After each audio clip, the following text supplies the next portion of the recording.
13 WMAZ Morning starts now. It is a cold start to what will be quite the chilly day, and you're going to need to keep those coats handy. I'll have those details coming up. I think the law will help the community. Bibb County commissioners consider renaming a pedestrian safety program after a hit-and-run victim. The victim's family hopes it will honor her and make areas in the county safer for others. Plus, the so-called world's largest recycling plant planned to set up shop in Bibb County, but now the mayor says Brightmark isn't welcome. He explains why. Good morning. You are looking live over downtown Macon. The time is now 6:30 on this Tuesday, January 11th. I'm Caitlin Heck. We're going to start off with a look at your forecast. It is a cold morning out there, but you know what, Courtney?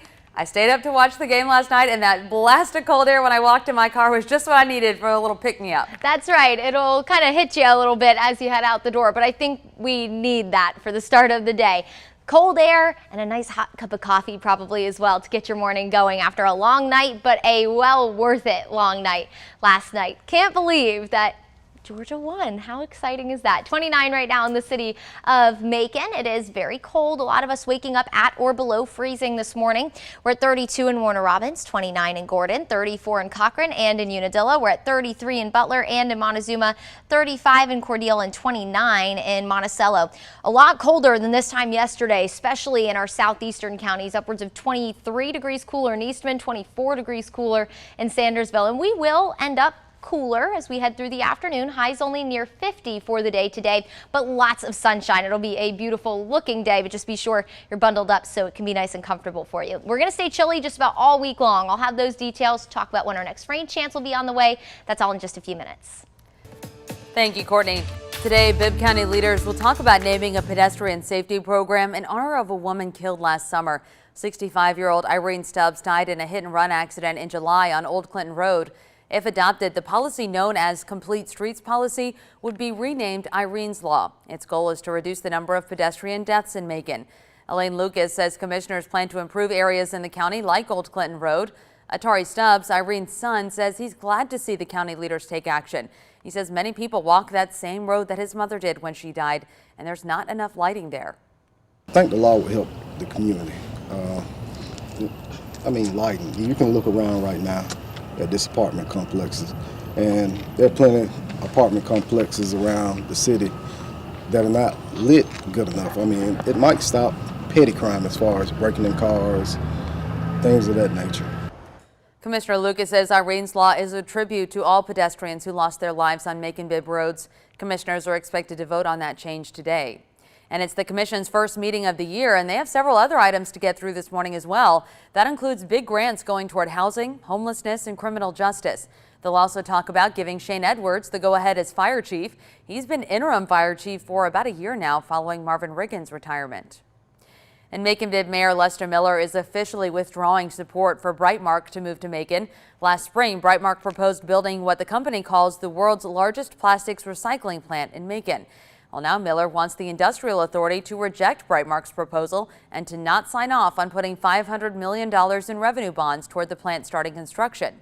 In a letter addressed to the chairman of the Industrial Authority, the mayor wrote, quote, "We cannot ignore the long-term safety concerns of this unproven process that have been raised in the last several weeks." Now, this comes after environmental groups and concerned citizens raised questions about the pollution that the large-scale plant could emit.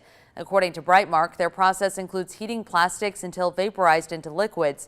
Then the company says it condenses the plastic to turn it into other plastics, wax, and even diesel fuel. Plastic to plastic seems to be working out pretty well, but plastic to fuel is kind of untested, and certainly we don't want to do anything that's going to adversely affect our environment here in Macon-Bibb County, our clean air in Macon-Bibb County, and certainly our waters here in Macon-Bibb County. Brightmark CEO Bob Powell told WMAZ last month that the plant would have minimal emissions, similar to a medium-sized hospital, and added that their technology, quote, solves problems, not creates them. Now, we reached out to Brightmark for comment on the mayor's decision. The company has not responded.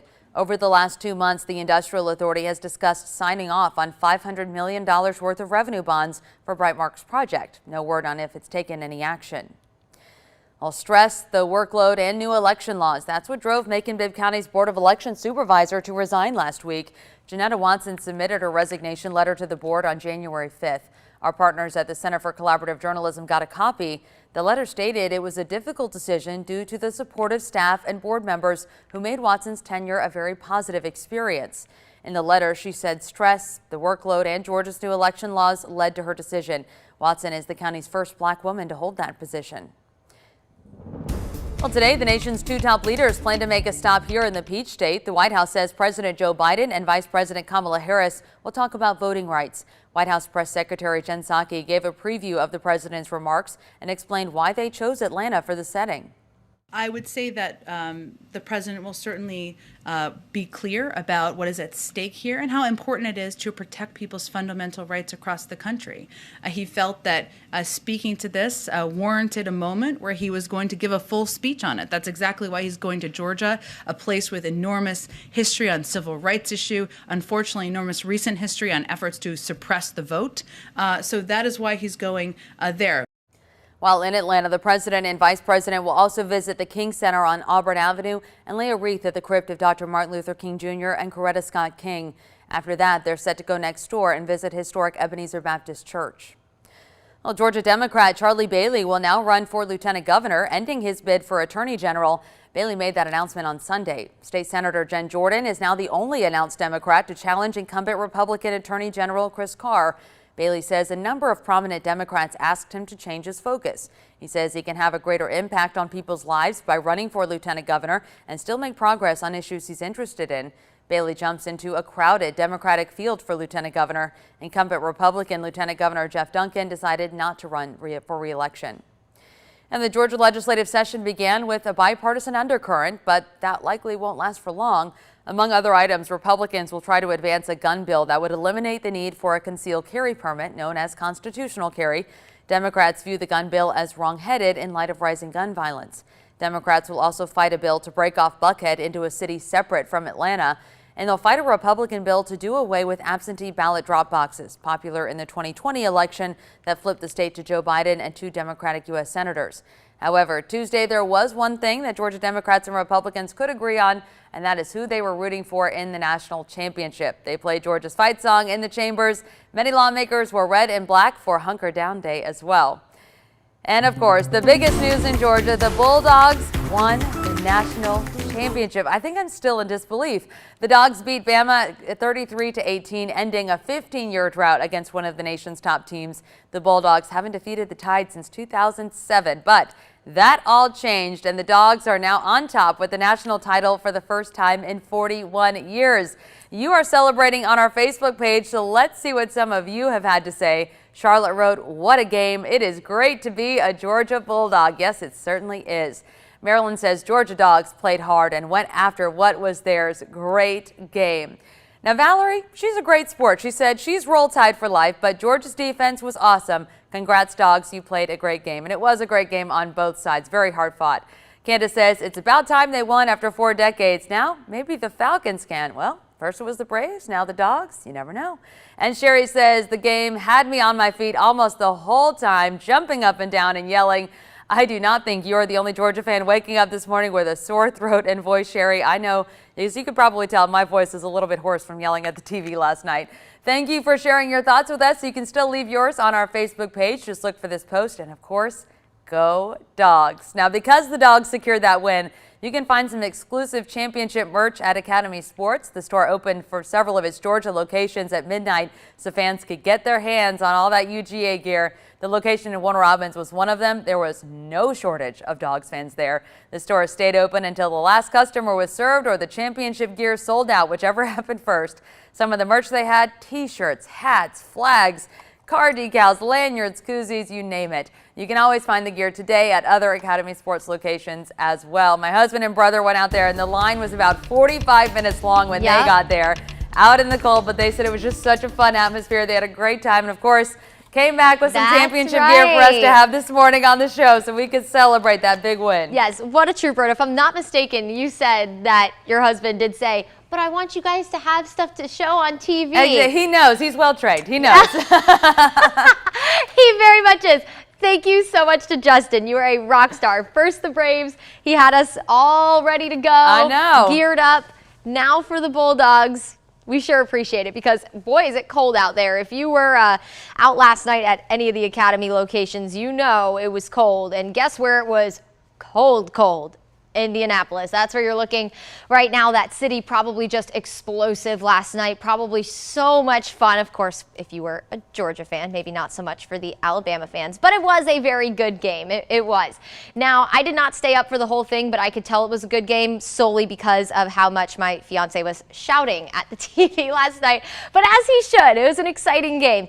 Now, in Indianapolis, take a look at the temperature. They're at 11 degrees this morning. Chicago at 6, single-digit temperatures. And guess what? Take a look at our wind direction coming out of the northeast. So we're pulling in all of that cold air this morning without any cloud cover to trap in any of the heat from yesterday, although we really didn't have a lot of heat.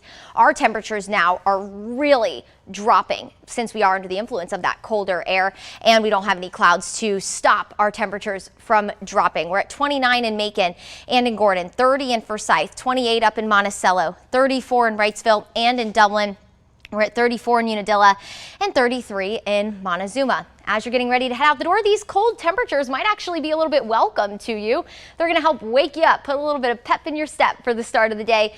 But all of you students who have to head out to school and hit the books and, of course, wait for the bus, those cold bus seats, I remember them. They could be really cold, so be sure you have a couple of extra layers on this morning. Through the day today, you will need to keep at least a jacket with you. We'll see a lot of sunshine, but temperatures today only heading into the low 50s. It will be a chilly afternoon.